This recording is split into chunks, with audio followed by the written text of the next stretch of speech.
आज है सितंबर की 25 तारीख। अस्सलाम वालेकुम मेरे दोस्तों, सज्जनों और बेलियो। मैं हूँ इजहार अहमद और वेलकम करता हूँ आपको किचन गार्डनिंग चैनल पर। कल से मैंने शुरू किया है छत को रिपेयर करना और यहाँ से पौधों को हटाना बहुत मुश्किल था, क्योंकि पौधे जिसमें ज़्यादातर मनी प्लांट के पौधे थे और उनकी एरियर रूट्स भी इस दीवार के साथ में चिपकी हुई थी। और यहाँ पर एक टेबल पड़ा हुआ था जो आपने देखा था, जो कि मैंने निकाल कर यहाँ पर रख दिया है। और इसके ऊपर कितने ज़्यादा पौधे पड़े हुए थे, सभी को मैंने उखाड़ कर, क्योंकि हर मनी प्लांट की टहनी के साथ जो एरियर रूट होती है ना, वो लकड़ी के साथ भी चिपकी हुई थी, दीवार के साथ भी। तो सबको एक बार उखाड़ कर यहाँ पर रख दिया है मैंने। पूरा पौधों का झुरमट बना हुआ है ये। और यहाँ पर जो बड़ा हमारा हाइबिस्कस स्टिलियसिस का पौधा था वो उठाकर मैंने, बल्कि उठाया क्या, घसीट कर मैंने यहाँ पर रख दिया है। इतना भारी टायर था और इस टायर के अंदर देखिए छोटे छोटे से कितने ज़्यादा मनी प्लांट के और फिलोडेंड्रॉन के पौधे मैंने यहाँ पर रख दिए हैं। तो अभी इनका बाद में देखूंगा क्या करना है। ये है वो हिस्सा जिसको मैंने रिपेयर करना शुरू किया है। सबसे पहले मैंने खूब अच्छे से यहाँ से ब्रश की मदद से सफाई की है। जो हल्की फुल्की भी मिट्टी थी सबको मैंने अच्छे से साफ़ किया, पानी से वॉश किया और उसके बाद हल्का सा सीमेंट का एक लेयर कर दिया है। सीमेंट के अंदर मैंने रेत मिक्स नहीं की, मैंने 5 किलो सीमेंट लिया और वो 5 किलो सीमेंट हमारी ये छत जो कि 18 फुट बाय 16 फुट की है, पूरा 5 किलो यहाँ पर आ जाएगा। और 5 किलो सीमेंट मुझे मिला है 225 रुपये का, मतलब 45 रुपये का 1 किलो सीमेंट ग्रे वाला।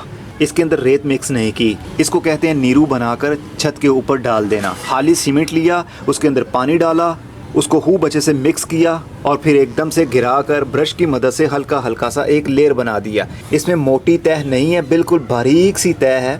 जिस तरह पेंट हम दीवार पर फेरते हैं ना, बिल्कुल उसी अंदाज से मैंने छत के ऊपर फेर दिया है। अब इतना पोर्शन मैंने कर लिया, ये तकरीबन 2 से 2.5 फुट चौड़ा है यहाँ तक। और यहाँ पर अब ये वाला जो रैक था हमारा पौधों वाला, इसको उठाकर दीवार के साथ रख दूँगा और फिर पौधों को उठाऊँगा, इस रैक के ऊपर रखूँगा। 3 पार्टीशंस हैं ये, तो इसके अंदर पौधों को रख कर फिर आगे जो जगह एम्प्टी होगी वहाँ पर सीमेंट लगाऊंगा। फिर वो वाले पौधे आगे वाले उठाकर इधर रखूँगा, फिर आगे वाले पोर्शन में इसी तरह लेयर बनाऊंगा। ये मुझे तकरीबन 4 से 5 दिन रोज़ाना इसी तरह करना पड़ेगा। 2 फुट कभी 1 फुट करके मुझे पेंट करना पड़ेगा अपनी इस छत को सीमेंट का, क्योंकि एक बार सारे पौधों को उठाकर दूसरे टेरेस के ऊपर लेकर जाना, फिर वहाँ से उठाकर यहाँ पर लेकर आना, मेरे लिए तो पॉसिबल नहीं है, अकेले बंदे के लिए। इसलिए जितना होता है आराम आराम से कर रहा हूँ। और सर्दी के सीज़न के बीज अभी नहीं आए हैं, इसी महीने के एंड तक इंशाल्लाह सर्दी के फूलों के बीज आ जाएंगे तो मैं वीडियो बना के आप लोगों के साथ शेयर कर लूँगा। अभी इंतज़ार कीजिए, घबराने की ज़रूरत नहीं है। जहाँ से आपको बीज मिल रहे हैं अच्छी क्वालिटी के, आप वहाँ से ख़रीद कर अपने पास रख लीजिए। जब हमारे पास आएंगे तो मैं वीडियो ज़रूर बना दूंगा कि हमारे पास भी आ गए हैं, ऑर्डर करना चाहें तो कर लें। अभी सीज़न काफ़ी लंबा पड़ा हुआ है, इतनी जल्दबाजी करने की ज़रूरत ही क्या है। तो साथ में हमारे सब्जियों के बीज भी उग रहे हैं। लास्ट वीडियो में आपको दिखाया था, अब फिर से दिखाता हूँ। मटर के पौधे अब और भी बड़ा होना शुरू हो चुके हैं। मटर के पौधे को याद रखिएगा ज़्यादा पानी नहीं देना। अगर ज़्यादा पानी देंगे मिट्टी के अंदर तो फिर इसके पत्ते मुड़ जाएंगे, मतलब बंद हो जाते हैं पत्ते। फिर हम सोचते हैं अरे ये क्या हो गया, किसी खाद की कमी हो गई है या पानी की कमी हो गई है जिस वजह से पत्ते बंद हो रहे हैं, या फिर कोई और वजह है। सबसे ज़्यादा इसके पत्ते ख़राब होते हैं और पौधा फल पर नहीं आ पाता ज़्यादा पानी मिलने की वजह से। तो अब बीज तो उगना शुरू हो गए हैं और अब पौधे बनना भी शुरू हो गए हैं। और हमारे टमाटर के बीज भी जो लगाए थे वो अब और भी पौधे बड़े हो गए हैं। अब इनका 3rd पत्ता भी आना शुरू हो चुका है। पहले जो पत्ते निकलते हैं ना बीज के अंदर से, वो तो निकल आए।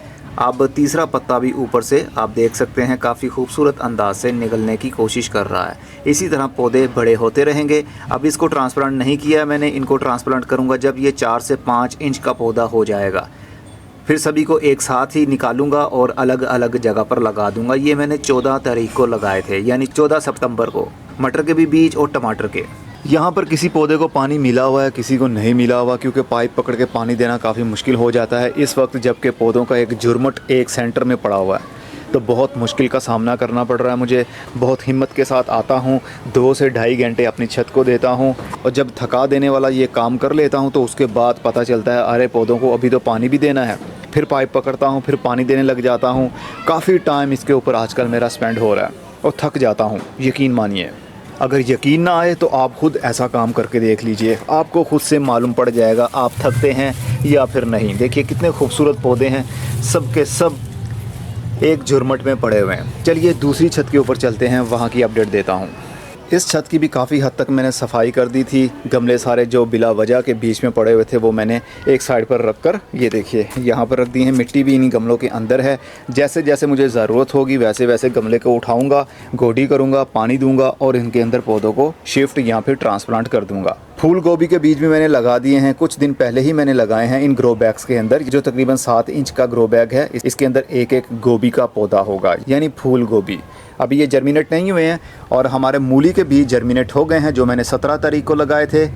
ये देखिए दोनों लाइनें अब पत्तों से भर गई हैं, ये पौधे अब मिट्टी में से निकल आए हैं। और शलजम के कुछ कुछ बीज भी यहाँ पर जर्मिनेट हो गए हैं। असल में धूप बहुत ज़्यादा कड़क है, मैं धूप में आने से कतराता हूँ। ये देखिए ये है शलजम के बीज, ये पूरी की पूरी मैंने यहाँ पर लाइन लगाई हुई है। यहाँ से लेकर वो उस कोने तक पूरी एक लाइन के अंदर शलजम के पौधे ही लगाए हुए हैं मैंने। और मेथी के भी बीज लगाए थे। मेथी अब और भी थोड़ा बड़ा होना शुरू हो गई है। असल में क्यारी की मिट्टी ऊपर से बहुत जल्दी खुश्क हो जाती है, जिस वजह से फिर प्रॉब्लम ये होती है कि पौधे लटकना शुरू हो जाते हैं, क्योंकि बीज हमारे ऊपर वाली सतह पर पड़े होते हैं, तो धूप की वजह से सबसे पहले ऊपर वाली मिट्टी ही खुश्क होती है। पालक के पौधे भी अब काफ़ी हद तक जर्मिनेशन अपनी शुरू कर चुके हैं, बस इनका बड़ा होना अभी बाकी है। आहिस्ता आहिस्ता से ये बड़े होते जाएंगे और फिर ये पालक की सूरत भी लेते जाएंगे। बस पानी मुनासिब होना चाहिए, मॉइस्चर लेवल हर वक्त बना रहना चाहिए, तभी जाकर इन पौधों की ग्रोथ होगी। क्योंकि अभी गर्मी बहुत ज़्यादा है, धूप इतनी कड़क है कि मिट्टी फटाफट से खुश्क हो जाती है।